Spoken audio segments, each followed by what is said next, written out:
भगवान अब पौगंड अवस्था में अर्थात छठे वर्ष में प्रवेश किया। एक दिन भगवान मैया से बोले, मैया अब हम बड़े हो गए हैं। मैया ने कहा, अच्छा लाला तुम बड़े हो गए तो बताओ क्या करें। भगवान ने कहा, मैया अब हम बछड़े नहीं चराएंगे, अब हम गाय भी चराएंगे। मैया ने कहा, ठीक है बाबा से पूछ लेना। झट से भगवान बाबा से पूछने गए। बाबा ने कहा, लाला तुम अभी बहुत छोटे हो, अभी बछड़े ही चराओ।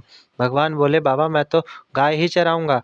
जब लाला नहीं माने तो बाबा ने कहा, ठीक है लाला जाओ पंडित जी को बुला लाओ, वे गौचारण का मुहूर्त देखकर बता देंगे। भगवान झट से पंडित जी के पास गए। बोले, पंडित जी बाबा ने बुलाया है, गौचारण का मुहूर्त देखना है, आप आज ही का मुहूर्त निकाल दीजिएगा। यदि आप ऐसा करेंगे तो मैं आपको बहुत सारा माखन दूंगा। पंडित जी घर आ गए, पंचांग खोलकर देखा और बार बार अपनी उंगलियां गिनने लगे। बाबा ने पूछा, पंडित जी क्या बात है, आप क्या बार बार गिन रहे हैं। पंडित जी ने कहा, क्या बतावें भैया, केवल आज ही का मुहूर्त है, इसके बाद तो एक वर्ष तक कोई मुहूर्त ही नहीं है। बाबा ने गौचारण की स्वीकृति दे दी। भगवान जिस समय जो काम करें वही मुहूर्त बन जाता है। उसी दिन भगवान ने गौचारण का शुरू किया।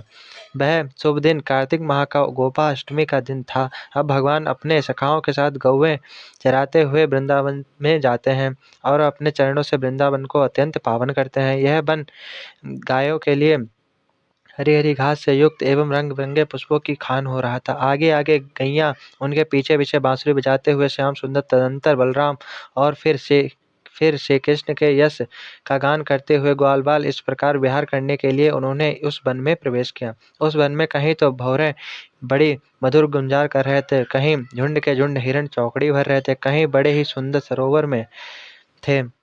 भगवान ने देखा बड़े बड़े वृक्ष फल और फूलों के भार से झुककर अपनी डालियां और नूतन कोपलों की लालिमा से उनके चरणों का स्पर्श कर रहे हैं। इस प्रकार वृंदावन को देखकर भगवान श्री कृष्ण को बहुत आनंद आया। वे अपने सखाओं के साथ गोवर्धन की तराई में यमुना तट पर गौओं को चराते चराते थे। भगवान बलराम जी के साथ बनमाला पहने हुए मतवाले भौरों की सुरीली गुनगुनाहट में अपना स्वर मिलाकर मधुर संगीत अलापने लगे। कभी मोरों के साथ ठुमक ठुमक कर नाचने लगते।